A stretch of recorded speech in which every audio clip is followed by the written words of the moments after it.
शिवाय नमः। ओम शिवाय नमः। जय श्री शंकर, जय श्री शिव महापुराण रुद्र संगीता पार्वती खंड अथ त्रयोदशो अध्याय। पार्वती और परमेश्वर का दार्शनिक संवाद। शिव का पार्वती को अपनी सेवा के लिए आज्ञा देना, पार्वती का महेश्वर की सेवा में तत्पर रहना। ओम नमः शिवाय। किमुक्तं गिरिराजाय त्वया योगिस्तपस्विना तदुत्तरं शृणु विभो मक्तो ज्ञानविशारद। तपः शक्त्यान्वितः शंभो को करोषि विपुलं तपः तव बुद्धिरियं जाता तपस्तस्तु महात्मनः। सा शक्तिः प्रकृतिर्ज्ञेया सर्वेषामपि कर्मणां तया विरच्यते सर्वपाल्यते च विनाश्यते। माता भवानी बोलती हैं, हे योगिन, आपने तपस्वी होकर भी मेरे पिता से क्या कह दिया। हे ज्ञान विशारद, उसका उत्तर मुझसे सुनिए। हे शंभो, आप तप की शक्ति से संपन्न होकर ही महातपस्या कर रहे हैं और उसी महाशक्ति की ही प्रेरणा से तपस्या करने के लिए आप महात्मा को ऐसी बुद्धि प्राप्त हुई है। सभी कर्मों को करने वाली उस शक्ति को ही प्रकृति जानना चाहती है। प्रकृति जनाना चाहिए। उसी के द्वारा सबकी सृष्टि, पालन और संहार होता है। कस्त्वं का प्रकृति सूक्ष्मा भगवंस्तद्विमृश्यताम् विना प्रकृत्या च कथम लिंगरूपी महेश्वरः। अतः हे भगवान, आप कौन हैं और सूक्ष्म प्रकृति क्या है, इसका आप विचार करें। प्रकृति के बिना लिंग रूपी महेश्वर किस प्रकार रह सकते हैं। अर्चनीयो असि वंदो असि ध्येयो असि प्राणिनां सदा प्रकृतित्या च विचारेति हृदय सर्व तदुच्यताम्। आप प्रकृति के ही कारण सदा प्राणियों के लिए अर्चनीय, वंदनीय और चिंतनीय हैं। इस बात को हृदय से विचार कर ही आप वह सब कहिए। पार्वत्यास्तद्वचः श्रुत्वा महोति कर्णे रतः सुविहस्य प्रसन्नात्मा महेशो वाक्यमब्रवीत्। भगवान ब्रह्मा जी कहते हैं, हे नारद, पार्वती जी के उस वचन को सुनकर महती लीला करने में रत रहने वाले प्रसन्नचित्त महेश्वर हंसकर कहने लगे, तपसा परमेणैव प्रकृति नाशयाम्यहम् प्रकृतित्या रहित शंभुरहं तिष्ठामि तत्त्वतः। तस्माच्च प्रकृतेः सिद्धिर्न कार्य संग्रह क्वचित् स्थातव्यं निर्विकारश्च लोकाचार विवर्जिते। भगवान भोलेनाथ कहते, मैं उत्तम तपस्या द्वारा ही प्रकृति का नाश करता हूँ और वस्तुतः प्रकृति से रहित होकर ही शंभु के रूप में स्थित रहता हूँ। अतः सत्पुरुषों को कभी भी प्रकृति का संग्रह नहीं करना चाहिए और लोकाचार से दूर तथा विकार रहित रहना चाहिए। इत्युक्ता शंभुना तात लौकिक व्यवहारतः सुविहस्य हृदा काली जगात मधुरम वचः। भगवान ब्रह्मा जी कहते हैं, हे योगिन, हे शंकर, हे प्रभु, आपने क्षमा करिए, काट देना शिवम। ब्रह्मा जी कहते हैं, हे तात, जब शंभु ने लौकिक व्यवहार के अनुसार यह बात कही, तब काली मन ही मन हंसकर यह मधुर वचन कहने लगी। यदुक्तम भवता योगिन वचनम शंकर प्रभु, सा च किं प्रकृतिर्न स्यादति तस्तां भवान् कथम्। एतद्विचार्य वक्तव्यं तत्त्वतो हि यथातथम्, प्रकृतित्या सर्वमेतच्च बद्धमस्ति निरन्तरम्। तस्मात् त्वया न वक्तव्यं न कार्य किंचिदेव हि, वचनं रचनं सर्वप्राकृतं वृद्धि चेतसा। माँ काली कहती हैं, हे योगिन, हे शंकर, हे प्रभु, आपने जो बात कही है वह क्या वह प्रकृति नहीं है? आग उससे परे कैसे है? आप उससे परे कैसे हैं? क्षमा करना, कभी कभी गलतियां हो जाती हैं, काट देना शिवम। काली बोलती हैं, हे योगिन, हे शंकर, हे प्रभु, आपने जो बात कही है क्या वह प्रकृति नहीं है? आप उससे परे कैसे हैं? इन सब का तात्विक दृष्टि से ठीक ठीक विचार करके ही आपको बोलना चाहिए। यह सब कुछ सदा प्रकृति से बंधा हुआ है, इसीलिए आपको न तो बोलना चाहिए और न कुछ करना ही चाहिए, क्योंकि कहना और करना सब व्यवहार प्रकृति की ही है, ऐसा अपनी बुद्धि से समझिए।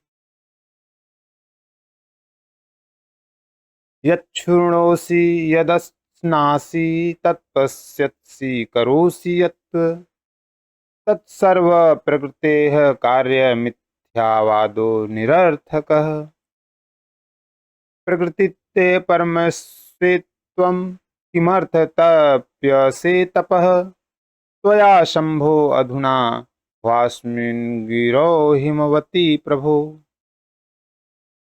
प्रकृतित्यागिलितो असि त्वं न जानासि निजं हर, निजं जानासि चेदिश किमर्थ तप्यसे तपः।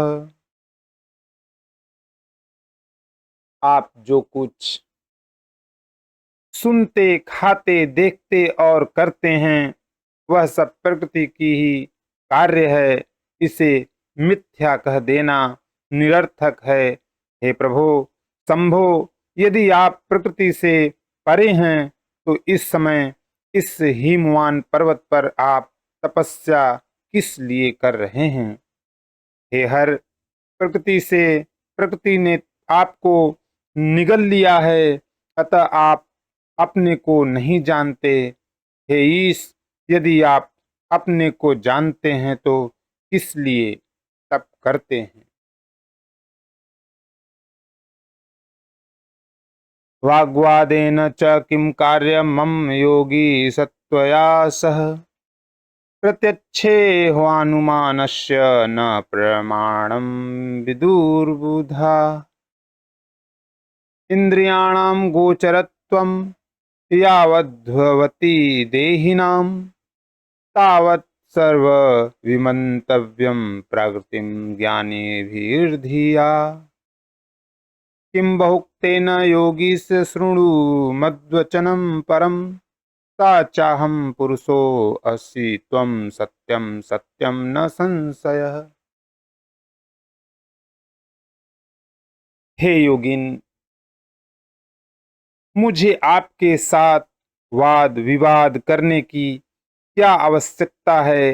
विद्वान पुरुष प्रत्यक्ष प्रमाण उपलब्ध होने पर अनुमान प्रमाणों को नहीं मानते। जो कुछ प्राणियों की इंद्रियों का विषय होता है वह सब ज्ञानी पुरुषों को बुद्धि से विचार कर प्रकृति ही मानना चाहिए। हे योगीश, बहुत कहने से क्या लाभ। मेरी उत्तम बात सुनिए। मैं वह प्रकृति हूँ और आप पुरुष हैं। यह सत्य है, सत्य है, इसमें संशय बिल्कुल नहीं है। मदनुग्रह तस्त्वं हि सगुणो रूपवान् मतः। मां विना त्वं निरीहो असि न किंचित कर्तुमर्हसि। पराधीन सदा त्वं हि नाना कर्म करोवसि। निर्विकारी कथम त्वं हि न लिप्तिश्च मया कथम। प्रकृतेः परमो असि त्वं यदि सत्यं वचस्तव। तर्हि त्वया न भेदव्यं समीपे मम शंकर। मेरे अनुग्रह से ही आप सगुण और साकार माने गए हैं। मेरे बिना आप निरीह हैं और कुछ भी करने में समर्थ नहीं हैं। आप जितेंद्रिय होने पर भी प्रकृति के अधीन हो नाना प्रकार के कर्म करते हैं। तब आप फिर निर्विकार कैसे हैं और मुझसे लिप्त कैसे नहीं हैं। हे शंकर, यदि आप प्रकृति से परे हैं और यदि आपका वचन सत्य है तो मेरे समीप रहने पर भी आपको डरना नहीं चाहिए। इत्याकर्ण्य वचस्तस्याः सांख्य शास्त्रोदितं शिवः। वेदांत मत संस्थो ही वाक्यमुचे शिवाम प्रति। भगवान ब्रह्मा जी कहते हैं, पार्वती जी का सांख्य शास्त्र के अनुसार कहा हुआ वचन सुनकर भगवान शिव वेदांत में स्थित हो शिवा से यह वचन कहने लगे।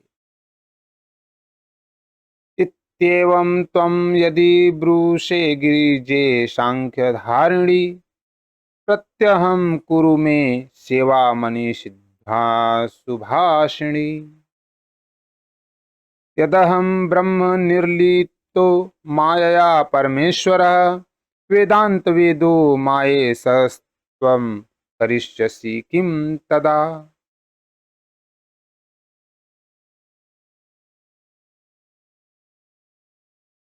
श्री भोले बाबा कहते हैं, सुंदर भाषण करने वाली हे गिरिजे, यदि आप सांख्य मत को धारण करके ऐसा कहती हैं तो प्रतिदिन मेरी अनिषिद्ध सेवा कीजिए। यदि मैं ब्रह्म माया से निर्लिप्त परमेश्वर वेदांत से जानने योग्य तथा मायापति हूँ, तब आप क्या करेंगी। इत्येवमुक्त्वा गिरिजां वाक्यमुचे गिरिं प्रभु। भक्तानुरज न करो भक्तानुग्रह कारकः। भगवान ब्रह्मा जी कहते हैं, गिरिराज से इस प्रकार कहकर भक्तों को प्रसन्न करने वाले तथा भक्तों पर अनुग्रह करने वाले भगवान शिव हिमवान से कहने लगे। अत्रैव सो अहम तपसाय परेण। गिरे तव प्रस्थवरे अतिरम्ये। चरामि भूमौ परमार्थ भाव। स्वरूपमानंदमयं सुलोचयम्। तपस्तक्तुमनुज्ञा मे दातव्या पार्वताधिप। अनुज्ञया विना किंचित् तपः कर्तुं न शक्यते। भगवान भोलेनाथ कहते हैं, हे गिरे, मैं यहीं आपके अत्यंत रमणीय श्रेष्ठ शिखर की भूमि पर उत्तम तपस्या के द्वारा आनंदमय परमार्थ स्वरूप का विचार करता हुआ विचरण करूंगा। पर्वतराज, आप मुझे यहाँ तपस्या करने की अनुमति दें। आपकी आज्ञा के बिना कोई तप नहीं किया जा सकता है। एतच्छ्रुत्वा वचस्तस्य देवदेवस्य शूलिनः प्रणम्य हिमवान् शम्भुमिदं वचनमब्रवीत्। ब्रह्मा जी कहते हैं, देवाधिदेव शूलधारी शिव की यह बात सुनकर हिमवान ने शंभु को प्रणाम करके यह वचन कहा,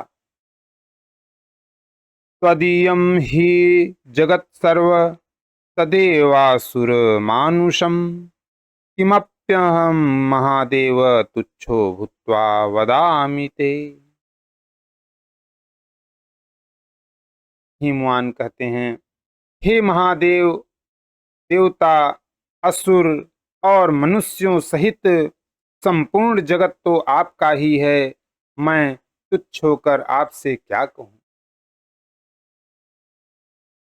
एवमुक्तो हिमवता शंकरो लोकशंकरः विहस्य गिरिराजं तं प्राह याहीति सादरम्। भगवान ब्रह्मा जी कहते हैं, हे नारद, हिमवान के इस प्रकार कहने पर लोक कल्याणकारी भगवान शंकर ने हंसकर आदरपूर्वक उन गिरिराज से कहा, अब आप जाइए।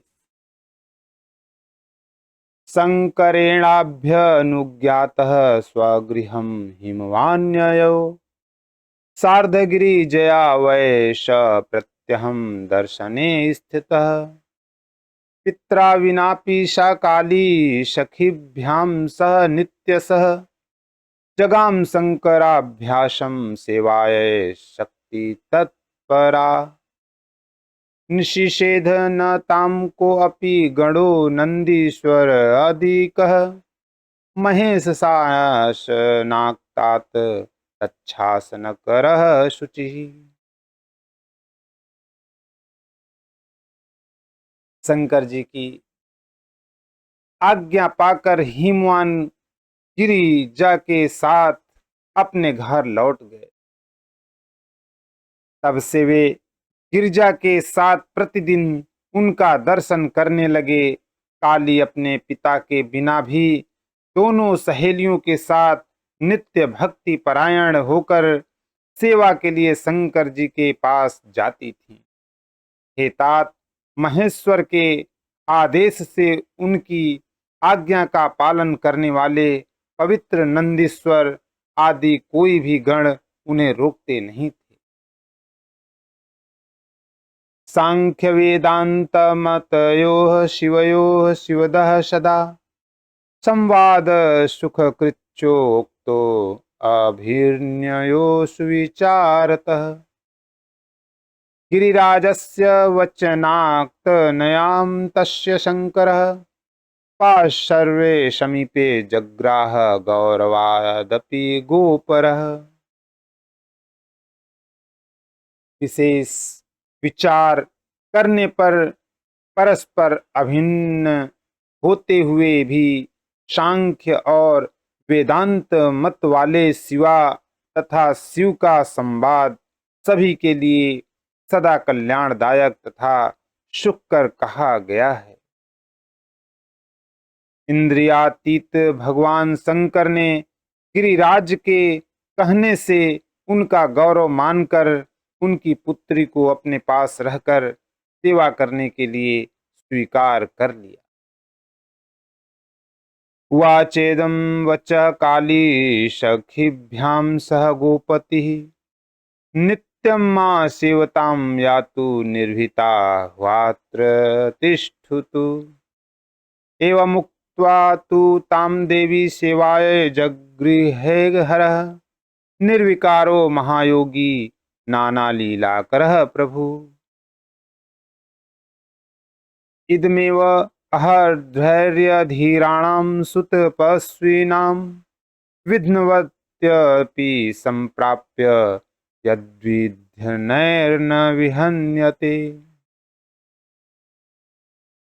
भगवान शंकर ने सखियों सहित पार्वती से कहा कि तुम नित्य मेरी सेवा करो तथा चली जाओ अथवा निर्भय होकर यहाँ रहो। इस प्रकार कहकर निर्विकार महायोगी तथा अनेक प्रकार की लीलाएं करने वाले भगवान शंकर ने अपनी सेवा के लिए उन देवी को रख लिया। धैर्यशाली तथा परम तपस्वियों के यह महान धैर्य ही है जो विघ्न कारक वस्तुओं को ग्रहण कर भी विघ्नों से विनष्ट नहीं होता है। ततः स्वपुर मायातो गिरिराट्व परिचारकैः मुमोदातीव मनसि सप्रिय सह मुनीश्वरः। हे मुनीश्वर, तत्पश्चात गिरिराज अपने सेवकों के साथ अपने स्थान को चले आए और अपनी प्रिया के साथ मन में परम आनंदित हुए। हरश्च ध्यान योगेन परमात्मानमादरात् निर्विघ्नेन स्वमनसा श्वासे चित्तयितुं स्थितः। काली साखिभ्यां सहिता प्रत्यहं चंद्रशेखरं सेवमाना महादेवं गमनागमने स्थिता। प्रक्षाल्य चारणो शंभो पपो तच्चरणोदकं वहि शौचेन वस्त्रेण चक्रे तद्वगात्र मार्जनम्।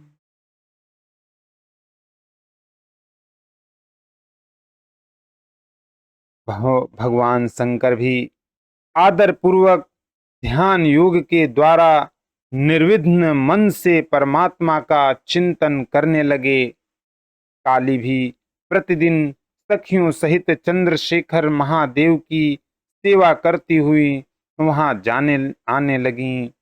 वे भगवान शंकर के चरणों को धोकर उस चरणोदक का पान करती थीं और आग से तपाकर शुद्ध किए हुए वस्त्र से उनके शरीर को पोंछा करती थी। षोडशेनोपचारेण संपूज्य विधिवद्वरं पुनः पुनः सुप्रणम्य ययो नित्यं पितुर्गुहम्।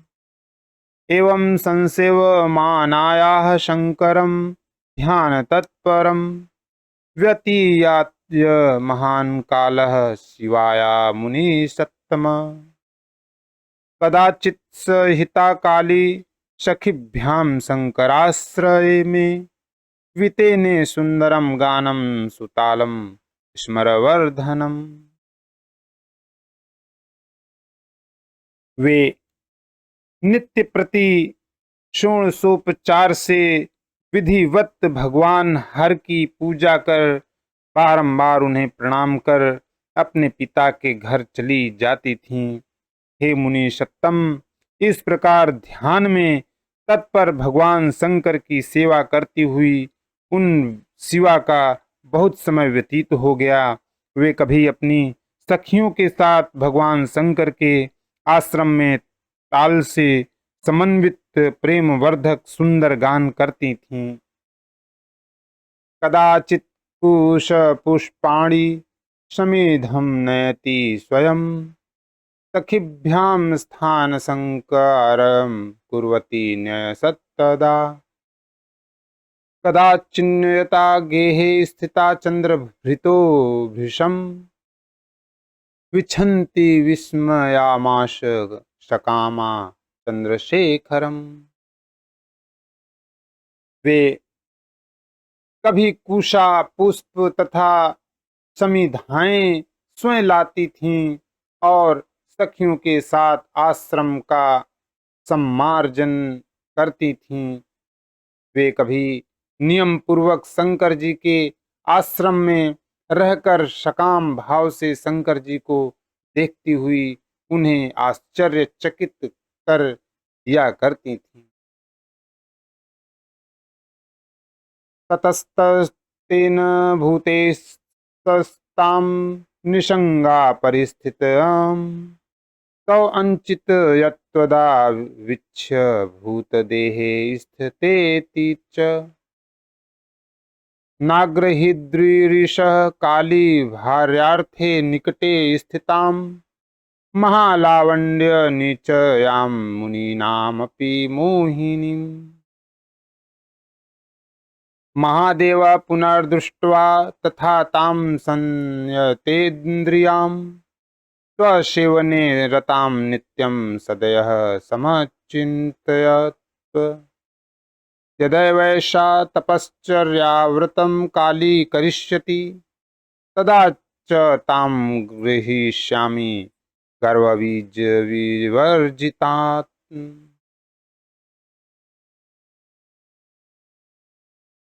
भगवान शिव ने अपनी तपस्या के बल से निःसंग रहने वाली उस काली को देखकर पंच तत्व के शरीर में रहने वाली अपनी पूर्व जन्म की भार्या समझ लिया।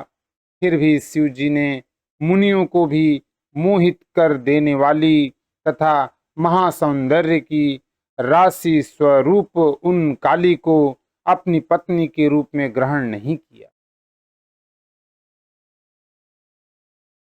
महादेव जी भगवती के इस प्रकार जितेंद्रिय होकर नित्य प्रति अपनी सेवा में संलग्न देखकर दया पूर्वक विचार करने लगे कि जब यह तपस्या का व्रत करेगी तब अभिमान बीज से रहित इस काली को ग्रहण करूंगा। इति संचिन्त्य भूतेषु द्रुतं ध्यान समाश्रितः महायोगीश्वरो अभूद्वै महालीलाकरः प्रभु। ध्यानसक्तस्य तस्याथ शिवस्य परमात्मनः हृदय नाशिन्मुने काचिदन्या चिन्ता व्यवस्थिता। काले त्वनुदिनं शंभु शब्दक्यत्या समसेवत विचिन्तयन्ति सततः तस्य रूपं महात्मना। भगवान ब्रह्मा जी कहते हैं, इस प्रकार विचार करके बड़ी बड़ी लीलाएं करने वाले महायोगीश्वर भूतेश्वर भगवान शिव शीघ्र ही ध्यान में तत्पर हो गए। हे मुने, ध्यान में मग्न उन परमात्मा शंकर के मन में किसी अन्य चिंता का उदय नहीं हुआ। काली भी उन्हीं परमात्मा शंकर के स्वरूप का चिंतन करती हुई भक्ति पूर्वक निरंतर उनकी सेवा करने लगी। हरो ध्यान पर कालीं नित्यं प्रयच्छत सुस्थितां विस्मृत्य पूर्वाचितां ता पश्यन्नपि न पश्यति। भगवान शिव ध्यान में स्थित हो पूर्व चिंताओं को भूलकर सुस्थित काली को देखा करते थे। वस्तुतः वे उन्हें देखते हुए भी नहीं देखते थे। एतस्मिन्नन्तरे देवाः सक्रादा मनुयश्च ते ब्रह्मज्ञया समरं तत्र प्रेषयामासुरादरात्। तेन कारयितुं योगं काल्या रुद्रेण कामतः महावीर्येणासुरेण तारकेण प्रपीडिता। गत्वा तत्र स्मरः सर्वमुपायमकरो निजं चुक्षुभे न हरः किंचितं च भस्मीचकारः। इसी समय महापराक्रमी तारकासुर से अत्यंत पीड़ित इंद्र आदि देवताओं तथा मुनियों ने उन रुद्र के साथ काली का काम भाव से योग कराने के लिए ब्रह्मा जी की आज्ञा से कामदेव को आदर पूर्वक वहां भेजा। कामदेव ने वहां जाकर अपना समस्त उपाय लगाया, परंतु शिव कुछ भी विक्षुब्ध नहीं हुए और उन्होंने उसे भस्म कर दिया। पार्वत्यपि विगर्वा भून्मुने तस्य विदेशतः ततस्तत्पो महत्कृत्वा शिवं प्राप पतिं सती। हे मुने, पार्वती का भी अभिमान नष्ट हो गया और तत्पश्चात नारद जी के उपदेशानुसार घोर तपस्या करके उन सती ने शिव को पति रूप में प्राप्त किया। बभूव तुस्तौ सुप्रीतौ पार्वती परमेश्वरौ चक्रतुर्देव कार्य ही परोपकरणे रतौ। इस प्रकार परमेश्वर एवं पार्वती परम प्रसन्न हो गए और परोपकार में परायण होकर देव कार्य को पूर्ण करने लगे। इति श्री शिव महापुराणे द्वितीयायां रुद्र संहितायां तृतीय पार्वती खंडे पार्वती परमेश्वर संवाद वर्णनम नाम त्रयोदशो अध्याय समाप्तम। इस प्रकार श्री शिव महापुराण के अंतर्गत द्वितीय रुद्र संहिता के तृतीय पार्वती खंड में पार्वती और परमेश्वर का संवाद वर्णन नामक 13वां अध्याय पूर्ण हुआ। बोलो जय शिव शंकर, जय मां शक्ति, जय श्री। ओम नमो भगवते वासुदेवाय नमः।